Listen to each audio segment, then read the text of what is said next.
o apóstolo ele vai falar a respeito do sofrimento. O sofrimento é algo que faz parte do ser humano, da vida humana. Nós vemos pessoas sofrendo, vemos pessoas morrendo todos os dias, pessoas adoecendo com diversos tipos de enfermidades, e às vezes aquela enfermidade mais temida é o câncer maligno. Hoje nós temos uma epidemia de dengue assolando os brasileiros. Vemos acidentes de carros, Ontem nós estivemos em Cabatã, dando um curso de teologia, cinco irmãos dentro do carro, na volta, quase que nós colidimos com outro carro. Deus nos deu livramento.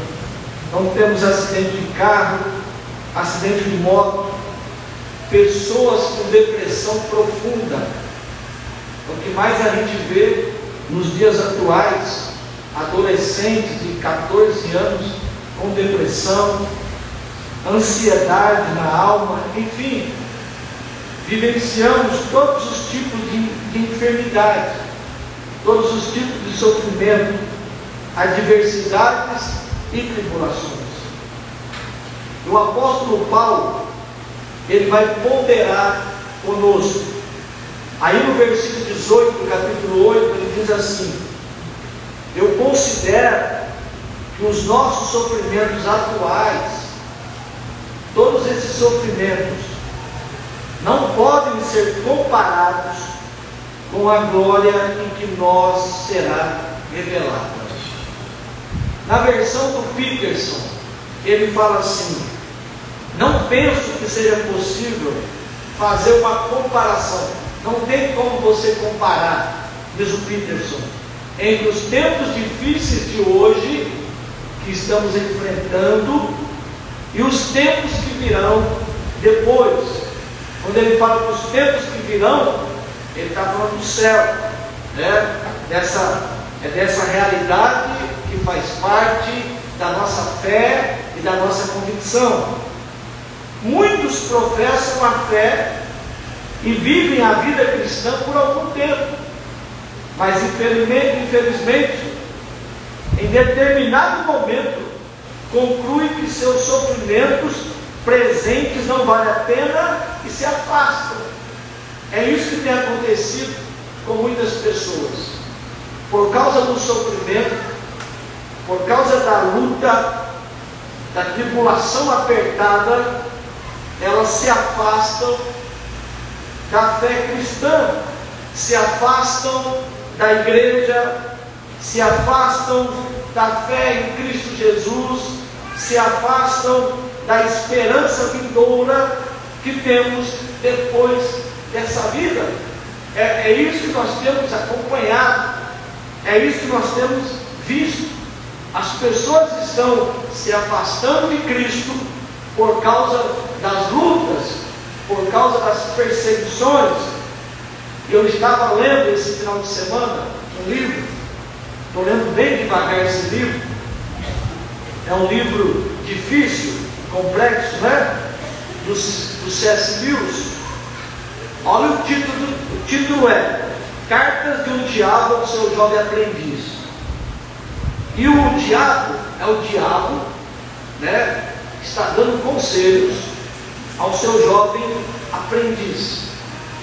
Ele diz assim: não haverá maior perigo do que quando o ser humano, que não mais deseja, mas ainda assim pretende, não mais deseja, por causa do quê? Por causa da luta. Esse ser humano está desanimado, mas mesmo assim pretende fazer a vontade de nosso inimigo. O inimigo dele é Deus. Olhar em redor, ele olha para todos os lados, o universo no qual todo o traço dele parece ter desaparecido, parece que Deus não está fazendo nada, parece que Deus está longe dele, e perguntar-se por que foi abandonado, Deus, por que me abandonaste? Deus, cadê a sua presença? E mesmo assim, passando por todo esse tipo de conflito, ele ainda obedece.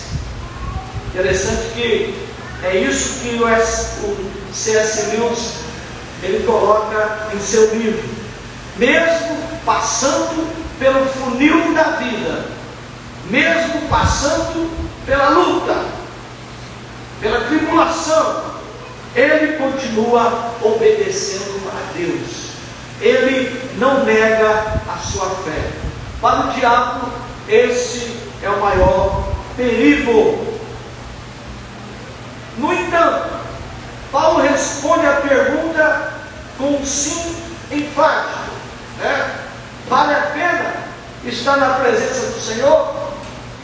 Não obstante o sofrimento? Ele diz sim, vale a pena. Na verdade, ele diz aqui para nós, o sofrimento do presente não se pode comparar com a glória que será revelada em nós. Não se pode comparar. Ele está dizendo, se você sabe para onde vai no futuro, nem lhe passa pela cabeça que os seus sofrimentos e dores presentes não valem nada. Não vale nada em comparação com a glória, com a doxa que há de ser revelada. O sofrimento que você está enfrentando, a luta que você está enfrentando é muito pequena. Como diz a tradução, versão viva, diz assim, aquilo que sofremos agora é insignificante se compararmos com a glória que Ele nos dará mais tarde. Louvado seja o nome do Senhor. O sofrimento é insignificante, ele é pequeno, ele é mínimo em comparação com aquilo que você vai receber, em comparação com as promessas que Deus tem para a sua vida. E na semana passada a gente estava falando dessas convicções que nós temos. A nova Jerusalém que descia do céu, isso tudo faz parte da nossa fé, da nossa convicção, preparado como uma noiva adornada. Ele enxugará dos nossos olhos toda lágrima. Não haverá mais morte, não haverá nem tristeza, nem choro, nem dor, pois a antiga ordem já passou. A cidade santa, a Jerusalém, ela é linda, ela resplandecia com a glória de Deus. O seu brilho é como uma joia muito preciosa, como jaspe, clara como cristal. A cidade não precisa de sol e nem de lua para brilhar sobre ela, pois a glória de Deus a ilumina. As nações andarão em sua luz, suas portas jamais se fecharão de dia, pois ali não haverá noite. Louvado seja o nome do Senhor Jesus. O apóstolo continua dizendo assim, porque a ardente expectativa da criatura espera a manifestação dos filhos de Deus. Qual é o anseio mais profundo que você tem em sua alma? É o desejo de estar com Cristo. Essa semana eu estava ensinando os meninos, estavam falando assim, vocês sabem o que é utopia? Perguntei para eles o significado da palavra utopia, e eles disseram não.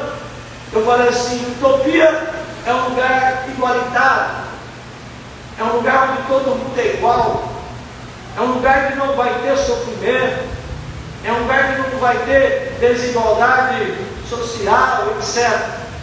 E um aluno então me disse, isso é uma coisa surreal, isso não vai existir. Falei, pois é, o homem, ele não é capaz de criar uma utopia, porque o homem, ele é pecador. Mas a palavra de Deus nos diz que o Deus, o Criador dos céus e da terra, Ele preparou uma cidade, a Nova Jerusalém, e lá nós viveremos com Ele de eternidade e eternidade. Então está dizendo assim, ele está falando da expectativa, Paulo está dizendo para nós, da expectativa da volta de Jesus. A volta de Jesus, ela vai ser poderosa. A volta de Jesus, ela vai ser retumbante, a ponto de cegar. E quando Ele vir, todos os santos serão envolvidos, e todo o céu será envolvido em cânticos e glória ao Criador e ao Cordeiro. Louvado seja o nome do Senhor. Jesus vai voltar. A ardente expectativa da criatura espera a manifestação do Filho de Deus. Jesus vai voltar. Nós temos um céu, um novo céu, uma nova terra. Nós temos uma cidade, e que lá nós viveremos eternamente. A manifestação dos filhos de Deus é o dia da volta de Jesus. É o dia do arrebatamento da igreja. A última trombeta diz, 1 Coríntios capítulo 15, versículo 52, a última trombeta soará, os mortos ressuscitarão incorruptíveis, e nós seremos transformados. Aleluia! Seremos perfeitamente santos, tanto quanto Cristo. E portanto, teremos uma beleza tão deslumbrante quanto a dele. Imagina você num corpo glorificado. Imagina você num corpo imortal. Imagina você num corpo, aleluia, incorruptível. Teremos a glória, o peso da glória que está reservada para mim e para você. Aleluia. Tem uma esperança. O sofrimento dessa vida não dá para comparar, não dá para mensurar com a glória que será revelada. Ele faz uma pergunta: você já parou para pensar no peso da glória? Hoje de manhã eu estava pensando, a gente vai imaginando a respeito do peso da glória de Deus. Você já parou para pensar nessa glória? Você já parou para pensar em toda a dimensão dessa glória? Eu vou dar só um exemplo para os irmãos. Pensa no irmão mais simples da igreja, no mais simples, no mais despojado, às vezes até doente, um pouco debilitado, às vezes não tem tanto recurso financeiro, enfim, o irmão humilde.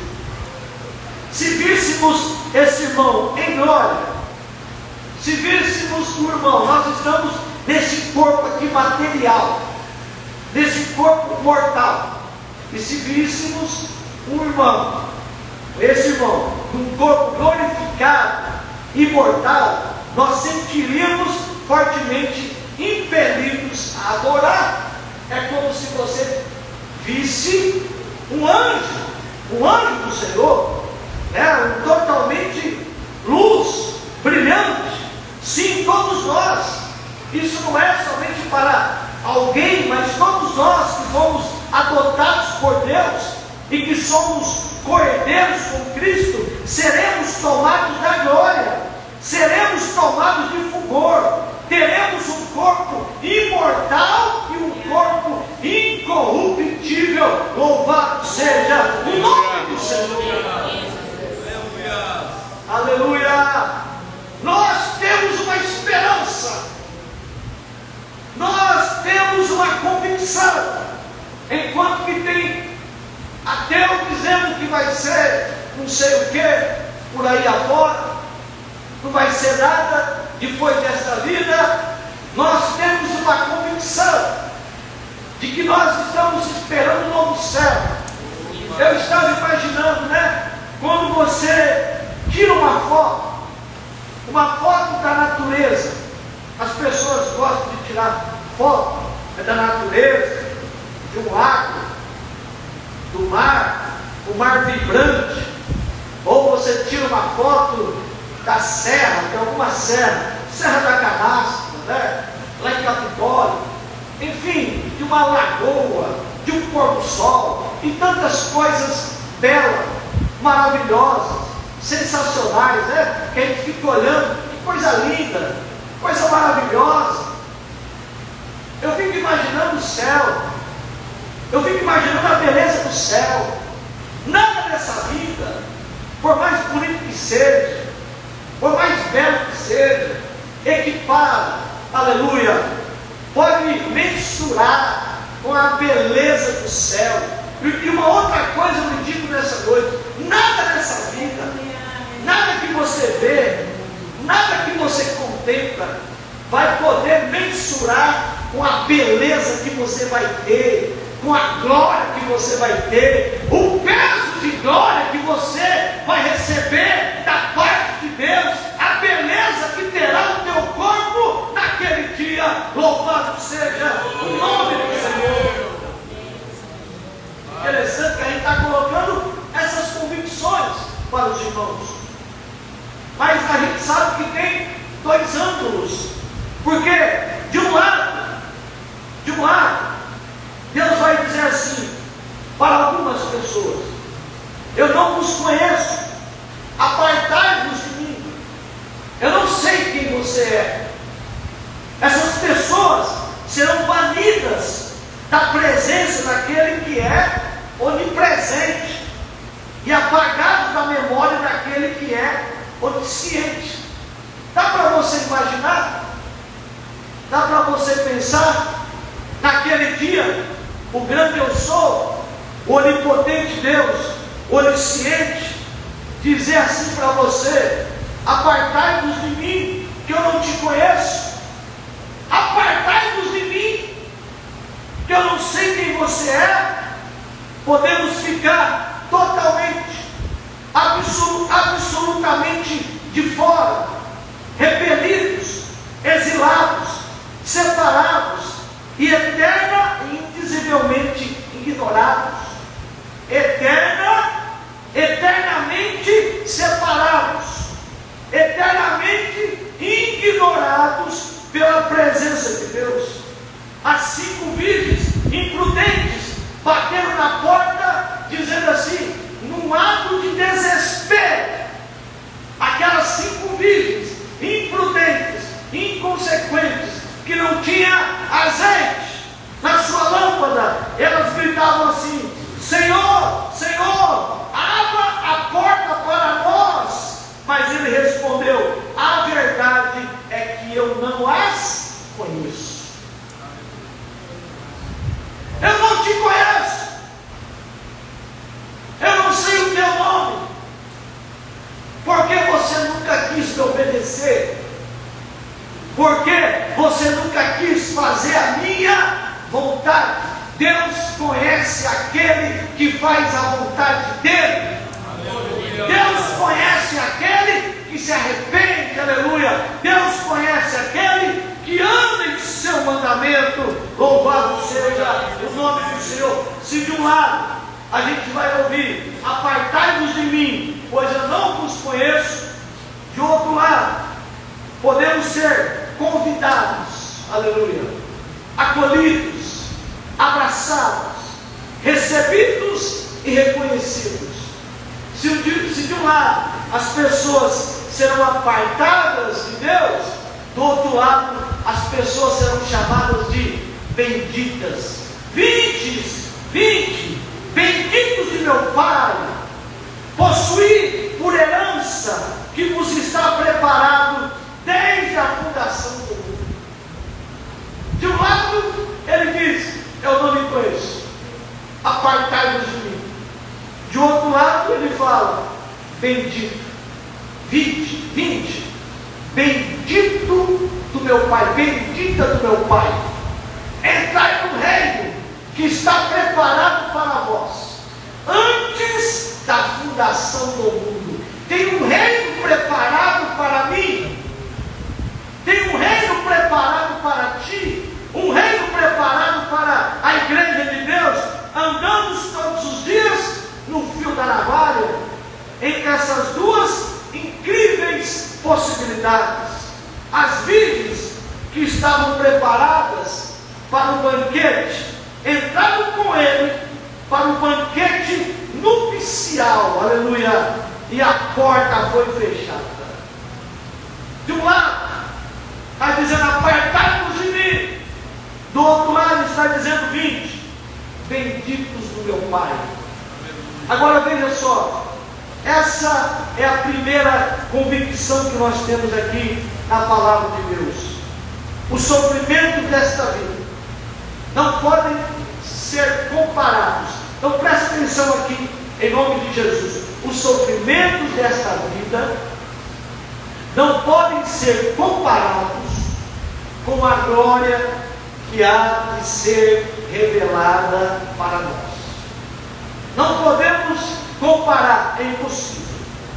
Agora o apóstolo, ele vai nos dizer sobre o mundo no qual vivemos. Ele diz assim, sabemos que toda a natureza criada geme até agora. A natureza geme como em dores de parto. O mundo está gemendo desde o momento que Adão pecou, desde quando ele cometeu o pecado, e consequentemente o pecado se espalhou. Então a raça humana está sofrendo pelo pecado do primeiro homem. Então toda a natureza, diante do pecado, diante da desobediência, toda a natureza foi submetida à inutilidade. Toda a natureza. Portanto, a natureza não é o que deveria ser, ou que foi criada para ser. Não é essa natureza que Deus fez. O que nós temos atualmente é uma natureza que foi corrompida pelo pecado.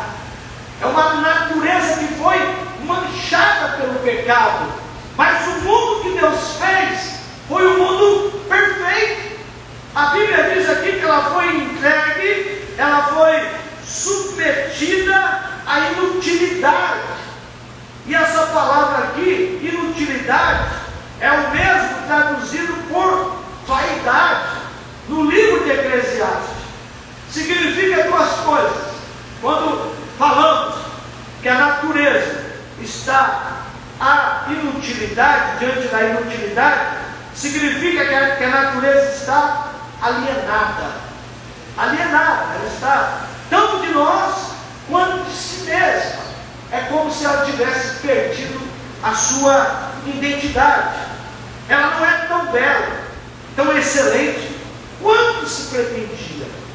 Tornou-se inutilizada, não por sua própria escolha, mas pela vontade daquele que a sujeitou. Ou seja, Deus sujeitou a natureza à inutilidade.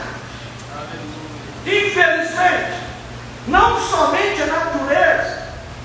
A gente vê, por exemplo, aquela imagem desses topos secos. É a situação do nosso mundo. Vemos a Amazônia se queimando, e tantas outras coisas acontecendo em nosso mundo. Os peixes morrendo. Assim como Deus expulsou Adão e Eva do paraíso, sujeitando-lhes a vida à inutilidade, assim como a natureza foi corrompida, foi manchada por causa do pecado do homem, os seres humanos também foram corrompidos, manchados.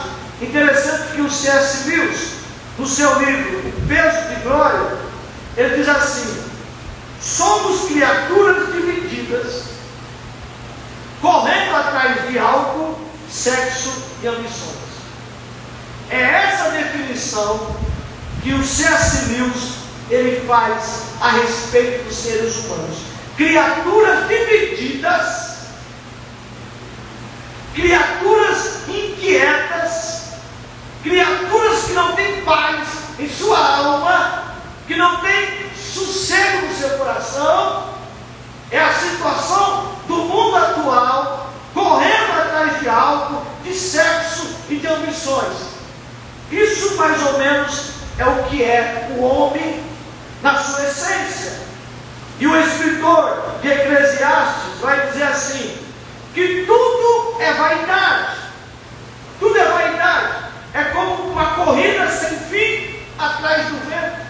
É como se você estivesse correndo atrás do vento. No entanto, apesar de tudo isso, Deus tem uma esperança que nasceria do descendente da mulher. Aleluia! Deus faria com que seu Filho, Jesus Cristo, viesse ao mundo para nos redimir, para nos dar esperança. Nem tudo estava perdido, nem tudo estava perdido. A criação está presa, limitada, em um ciclo contínuo de morte e decomposição. O tempo todo, a natureza busca se renovar, trazendo nova vida depois da morte. As flores nascem, crescem e morrem. Os animais nascem, crescem e morrem. Assim é a natureza criada. É uma dicotomia. Tudo que nós vemos é uma dicotomia de vida e morte. Tem vida e tem morte. Tem morte e tem vida. Aliás, o universo inteiro está se deteriorando, enfraquecendo, perdendo mais energia do que é capaz de gerar. Toda a natureza está se esgotando. Toda a natureza se esgota e morre. Portanto, Paulo está dizendo aqui para nós, a natureza é um reino de dor e sofrimento. Ela geme, ela agoniza, como se sofresse dores de parto. Eu fico imaginando os tremores de terra, as placas tectônicas ali que vão se colidindo. Então, quando ele está falando assim, ele geme, a natureza geme, ela agoniza, assim como uma mãe, ela sofre dores de parto terríveis, né? Para o nascimento do seu filho. Assim também a natureza ela geme, assim também a natureza agoniza. Por exemplo, na semana passada nós tivemos um terremoto em Taiwan de magnitude 7,4 graus. Vários lugares adjacentes foram afetados por esse terremoto. 7,4 graus. É um terremoto assim, temerário. Só que aqueles países, Taiwan, Japão, são países preparados para terremoto. Imagina um terremoto desse acontecendo no Brasil. Morreria muita gente. Então quer dizer, a natureza geme, a natureza agoniza. Esses dias, lá na cidade da minha mãe, Pirangi, interior de São Paulo, aconteceu um pequeno terremoto lá.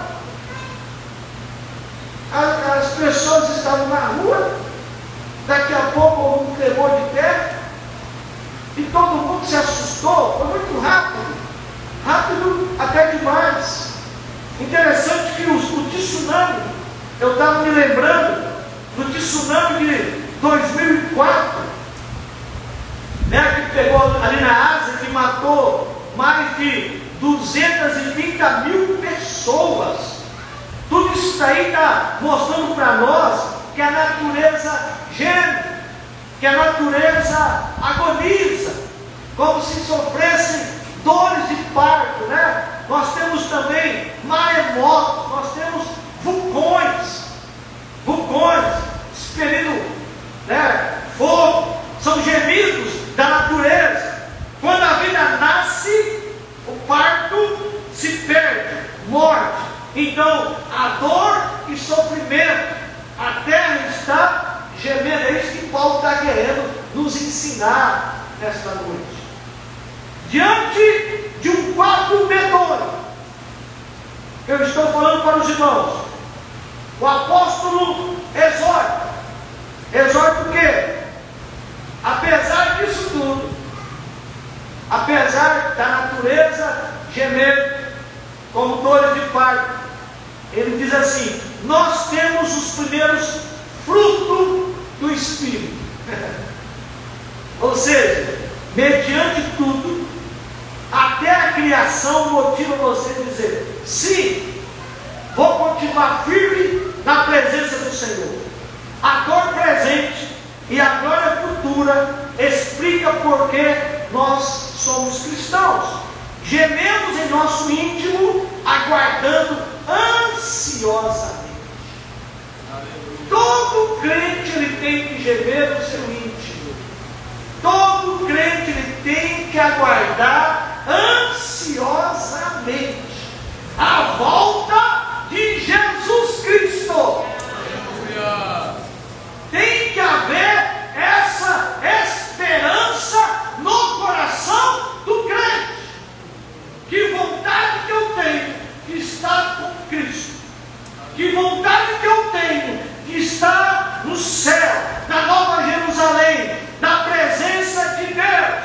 Nós também, como a natureza geme, porque a natureza foi manchada pelo pecado, denegrida, assim também nós, os cristãos, estamos gemendo em nosso íntimo, aguardando ansiosamente a volta de Jesus. Existe um desejo. Deus da glória. Eu fico vendo uma pintura, uma bela de uma pintura com as suas variadas cores. Quando eu morava em São Paulo, eu gostava muito de frequentar essas academias de belas artes. Eu gostava de ver pinturas, gostava de frequentar museu. Era uma coisa minha. Eu gosto de ver a beleza das coisas. E essa beleza, às vezes você fala, o amarelo, o azul, o verde, é tão belo essas cores. Mas será que isso se compara com a beleza do céu? Será que todas essas coisas se comparam com aquilo que está preparado para mim e para você? Tem que haver um gemido no meu coração, tem que haver um gemido no teu coração, de ansiar por um céu maravilhoso, um céu esplendoroso, aleluia, cujas ruas são de ouro e de cristais, aleluia. Maravilha, meu Deus. Como fazem a criação e a mulher em trabalho de parto, os primeiros frutos fala da nossa adoção, nos dando liberdade gradual dos efeitos do pecado e da morte e nos tornando parecidos com Cristo Jesus. O pecado não tem mais domínio sobre mim, o pecado não tem mais domínio sobre você. Por quê? Porque o Espírito Santo vive em mim. O Espírito Santo vive na sua vida. O apóstolo afirma assim, que nós somos transformados de glória em glória, na sua própria imagem. Eu me lembro que quando eu cheguei na presença do Senhor, na década de 80, eu cheguei de um jeito, todo quebrado, todo arruinado pelo pecado. Mas Deus foi me mudando, Deus foi me transformando, Deus colocou dentro de mim o seu Espírito, aleluia, e a operação foi sendo realizada gradualmente na minha vida.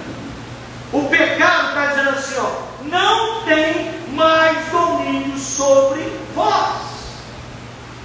O pecado não pode reinar em vossos corações, porque a partir de agora não estáis debaixo da lei, mas vocês estão debaixo da graça. Não mais debaixo da lei, mas debaixo da graça.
Minas Gerais. Ele era tão culto, isso quando a gente tinha 18 anos de idade, que ele chegava na oração para orar, e ele falava: Tu és o eterno, Tu és o incognoscível, Tu és o onipresente, Tu és o transcendente. Eu ficava imaginando, eu não sabia nada daquelas palavras, que esse cara fala bonito demais. Aí eu via um outro indivíduo de Apucarana, Paraná, orando do outro lado, chorando, chamando Deus de papai, papaizinho querido, me ajuda, eu vou morrer, papai, eu vou morrer, o barco vai passar por cima de mim, tenha misericórdia de mim, papai, me ajuda, papai. E do outro lado você vê um indivíduo: Tu és belo, Tu és maravilhoso, Tu és isso, Tu é aquilo. Então quer dizer, nós fomos adotados na família de Deus. Aleluia! Hoje você tem intimidade com Deus. Hoje você pode chamá-lo de papai querido. Fomos adotados. Segunda coisa, nós fomos regenerados, vivificados pelo poder do Espírito Santo. Uma nova natureza se implantou em mim, uma nova natureza se implantou em sua vida. Oh, aleluia! Está entendendo que nós somos, antes nós estávamos mortos para o pecado, vivíamos mortos, não tínhamos prazer de vir para a igreja, ler a sua palavra, mas a partir do momento em que Cristo fez morada no meu coração e no seu coração, agora nós estamos vivos em Cristo Jesus. Nós temos prazer, nós temos satisfação de meditar na sua palavra. Louvado seja o nome do Senhor. Fomos justificados, não há mais condenação para aqueles que estão em Cristo Jesus. Não há mais pecado, não há mais iniquidade. O sangue de Jesus nos purifica de todo pecado, de toda iniquidade. Aleluia! Fomos adotados, fomos regenerados e fomos também justificados. E por fim, diz o apóstolo, estamos sendo santificados todos os dias. Santificação significa separação. Aleluia!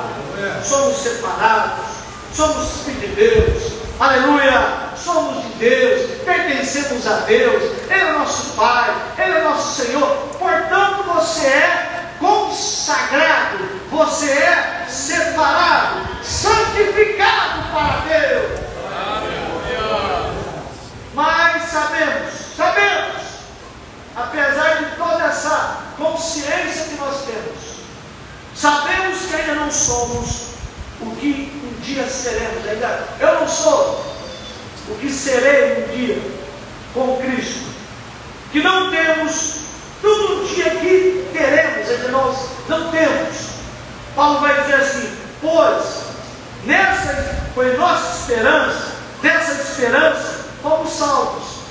Fomos salvos em qual esperança? Do céu, da nova Jerusalém. Mas a esperança que se vê não é esperança. Ainda a gente não viu. Nós simplesmente cremos. Nós acreditamos. Quem espera por aquilo que está vendo? Quem espera? Mas o que ainda não vemos, aguardamos-no pacientemente. Ele termina dizendo assim, no versículo 26, é um versículo que mexe com o meu coração, que fala fortemente com a minha vida. Da mesma forma, ele diz assim: o Espírito nos ajuda em nossa fraqueza, pois não sabemos como orar, mas o próprio Espírito, ele intercede por nós com gemidos inexprimíveis. Há ocasiões, ele está dizendo aqui para nós, o apóstolo Paulo, ocasiões que nós não sabemos como devemos orar. Esses dias eu estava aqui, numa segunda-feira, e vi uma irmã, que ela estava, durante a oração toda, ela chorou. Lágrimas foram derramadas. Lágrimas. Foi o que ela fez durante a oração. Ela não falou. Ela simplesmente orou. Tem momento em nossa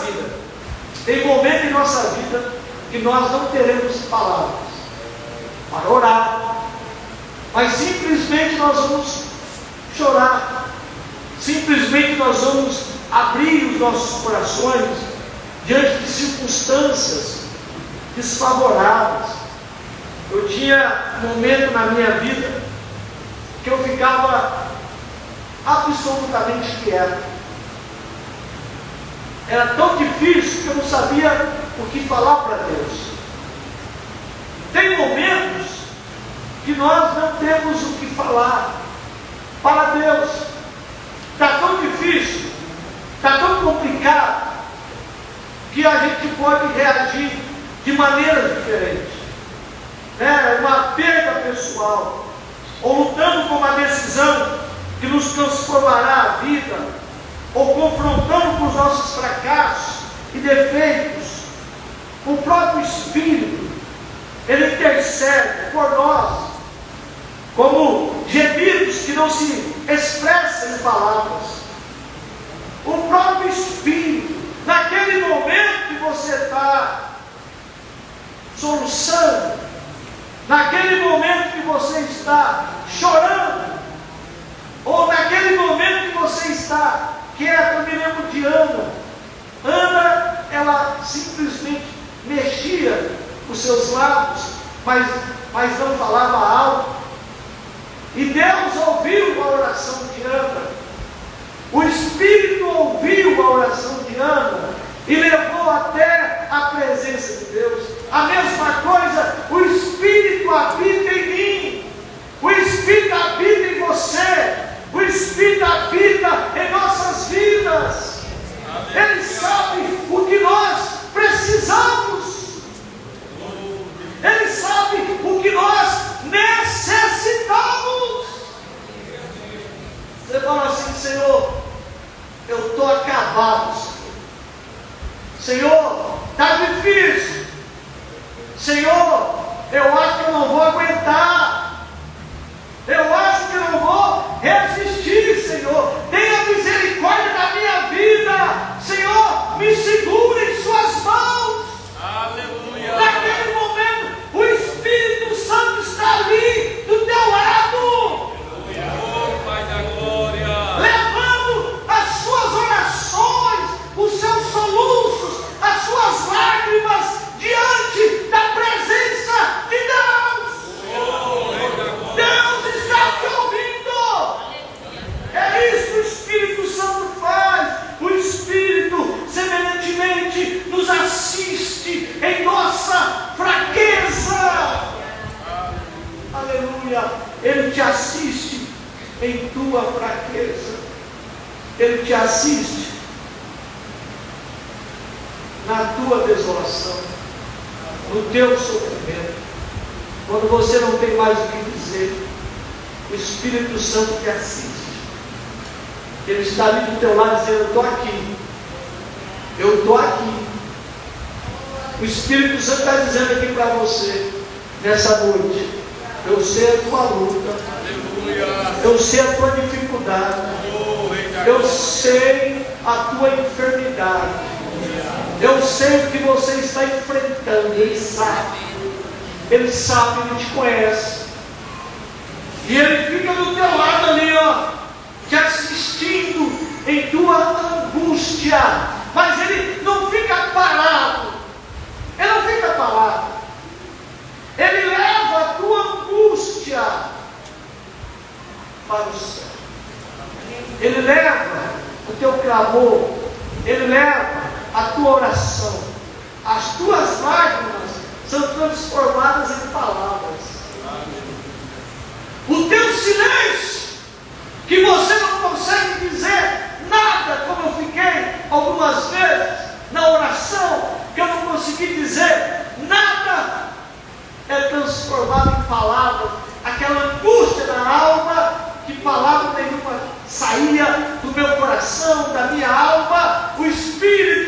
estavam ali do lado, te ajudando, te assistindo, te confortando, dizendo: eu estou contigo, eu não vou te desamparar, eu não vou te deixar. Você é meu filho amado, você é propriedade minha, você é meu santuário, eu habito na sua vida, eu tenho compromisso com você.